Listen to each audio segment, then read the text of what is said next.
ಎಲ್ಲರಿಗೂ ನಮಸ್ಕಾರಗಳು. ನನ್ನ ಟೆರೆಸ್ ಗಾರ್ಡನಿಂಗ್ಗೆ ಸ್ವಾಗತ. ನಾನು ಕ್ಯಾಪ್ಸಿಕಮ್ ಗಿಡಗಳನ್ನ ಪಾಟ್ನಲ್ಲಿ ಬೆಳೆಸಿದ್ದೆ. ಇದನ್ನ ಇಂಗ್ಲಿಷ್ನಲ್ಲಿ ಕ್ಯಾಪ್ಸಿಕಮ್ ಅಂತಾರೆ, ಕನ್ನಡದಲ್ಲಿ ದಪ್ಪ ಮೆಣಸಿನಕಾಯಿ ಅಥವಾ ದೊಣ್ಣೆ ಮೆಣಸಿನಕಾಯಿ ಅಂತ ಕರೀತಾರೆ. ಇದು ಒಂದು ಬೀಜ ಹಾಕಿದ್ದೆ, ಆ ಬೀಜದಿಂದ ಬೆಳೆದು ಈ ಥರ ದೊಡ್ಡ ಗಿಡ ಆಗಿ ಕಾಯಿ ಬಿಡೋದಕ್ಕೆ ಒಂದು 3 ತಿಂಗಳು ಬೇಕಾಗುತ್ತೆ. ಈಗ ಕಾಯಿ ಬಿಟ್ಟಿದೆ ಇದರಲ್ಲಿ. ಇದನ್ನು ನಾನು ಹಾರ್ವೆಸ್ಟ್ ಮಾಡ್ತಾ ಇದ್ದೀನಿ. ಈ ಪಾಟಲ್ಲಿ ಒಂದು ಗಿಡ ಮತ್ತು ಈ ಪಾಟಲ್ಲಿ ಒಂದು 4-5 ಕ್ಯಾಪ್ಸಿಕಮ್ ಗಿಡಗಳಿದೆ. ಇದು ಇವಾಗ ಹೂ ಕಚ್ತಾ ಇದೆ. ಒಂದು ಕಾಯಾಗಿದೆ ಇಲ್ಲಿ ನೋಡಿ, ಒಂದು ಇನ್ನು ಚಿಕ್ಕದು. ಇಲ್ಲೆಲ್ಲ ಒಂದು 3-4 ಕಾಯಿಗಳಿದೆ, ಚಿಕ್ಕ ಚಿಕ್ಕ ಕಾಯಿಗಳು. ಇಲ್ಲಿ ಸ್ವಲ್ಪ ದೊಡ್ಡದಾಗಿ ಬೆಳೆದಿರೋದನ್ನ ನಾನು ಇವತ್ತು ಬಿಡಿಸ್ಕೊಳ್ತಾ ಇದ್ದೀನಿ.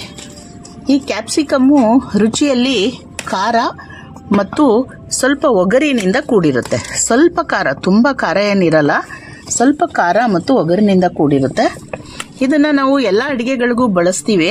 ಅದರಲ್ಲೂ ಉಪ್ಪಿಟ್ಟು ಮತ್ತು ರೈಸು ಅದಕ್ಕೆಲ್ಲ ಬಳಸ್ತೀವಿ. ಕ್ಯಾಪ್ಸಿಕಮ್ ರೈಸ್ ಅಂತಾನೆ ಮಾಡ್ತಾರೆ. ಇದರಲ್ಲಿ ಗ್ರೇವಿ ಕೂಡ ಮಾಡ್ತಾರೆ, ಇದರಲ್ಲಿ ಬಜ್ಜಿ ಮಾಡ್ತಾರೆ. ತುಂಬ ಚೆನ್ನಾಗಿರುತ್ತೆ. ಖಾರ ಏನಿರೋದಿಲ್ವಲ್ಲ, ಎಲ್ಲ ಚೆನ್ನಾಗಿ ತಿನ್ಬೋದು. ಸ್ವಲ್ಪ ಖಾರ ಇರುತ್ತೆ. ಇದು ಚೆನ್ನಾಗಿ ಬಲ್ತಿದೆ, ಅದರಿಂದ ಇದನ್ನು ಬಿಡಿಸ್ಕೊಂಡಿದ್ದೀನಿ. ಇನ್ನು ಈ ಗಿಡದಲ್ಲಿ ನೋಡಿ, ಇಲ್ಲಿ ಬೇಕಾದಷ್ಟು ಚಿಕ್ಕ ಚಿಕ್ಕ ಕಾಯಿಗಳು ಬಿಡ್ತಾ ಇದೆ, ಹೂ ಬಿಡ್ತಾ ಇದೆ. ಇದೆಲ್ಲ ಇನ್ನೊಂದು 8-10 ದಿನಕ್ಕೆ ಈ ಸೈಜ್ಗಾಗುತ್ತೆ, ಆವಾಗ ಅದನ್ನು ಬಿಡಿಸ್ಬೋದು. ಮತ್ತು ಇದೇ ಸಮಯದಲ್ಲಿ ಈ ಕಾಶ್ಮೀರಿ ಚಿಲ್ಲಿ ಎಲ್ಲ ದೊಡ್ಡದಾಗಿ ಹಣ್ಣಾಗ್ತಾ ಇದೆ. ಅದನ್ನು ಕೂಡ ನಾನಿವಾಗ ಹಾರ್ವೆಸ್ಟ್ ಮಾಡ್ಕೊಳ್ತೀನಿ.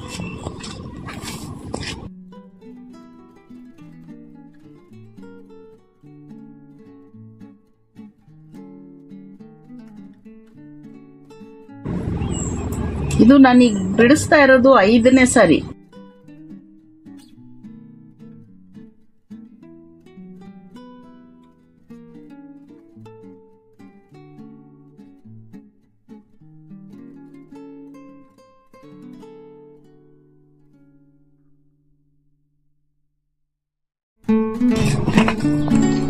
ಕೆಲವಂತೂ ಹಣ್ಣಾಗೋಗಿದೆ.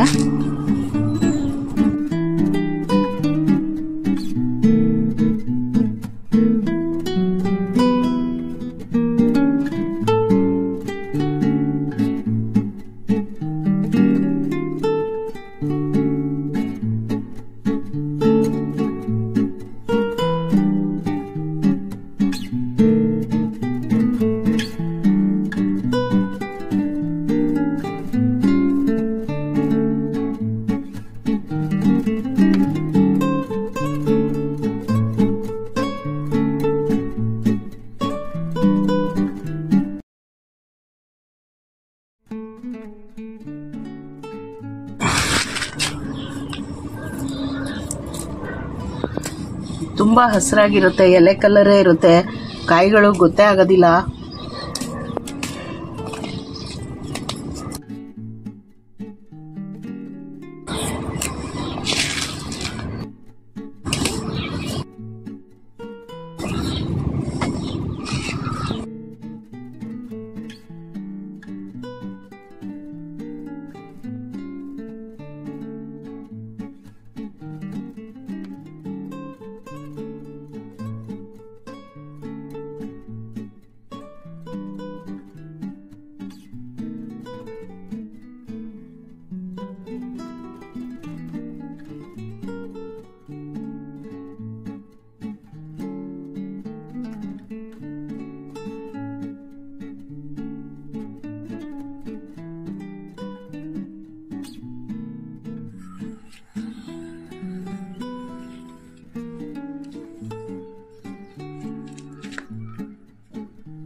ಮತ್ತೆ ಇಲ್ಲಿ ನಿಂಬೆ ಗಿಡ ಇದೆ ಪಾಟಲ್ಲಿ.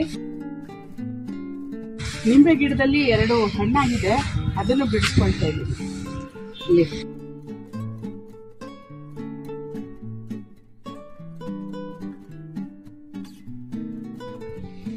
ಮತ್ತೆ ಇಲ್ಲೊಂದು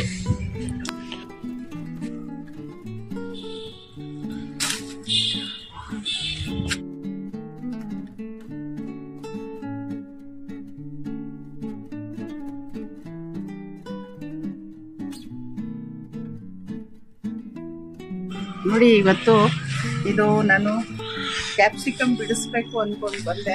ಕ್ಯಾಪ್ಸಿಕಮ್ ಜೊತೆಲಿ ನನಗೆ ಇಷ್ಟೊಂದು ಕಾಶ್ಮೀರಿ ಮೆಣಸು ಕೂಡ ಸಿಕ್ತು. ಇದರಿಂದ ಬಜ್ಜಿ ಮಾಡಿದ್ರೆ ತುಂಬ ಚೆನ್ನಾಗಿರುತ್ತೆ. ತಿಂಡಿ ಅಡುಗೆಗಳಿಗೂ ಉಪಯೋಗಿಸ್ಕೊಳ್ಬೋದು. ಇಷ್ಟೊಂದು ಖಾರ ಇರಲ್ಲ ಇದು ಅಷ್ಟೇ. ಹಾಗೆ 2 ನಿಂಬೆಹಣ್ಣು ಕೂಡ ಸಿಕ್ಕಿದೆ. This is today's harvest. ಮತ್ತು ಒಂದು ಕುಂಬಳಕಾಯಿ ಬೆಳೀತಾ ಇದೆ.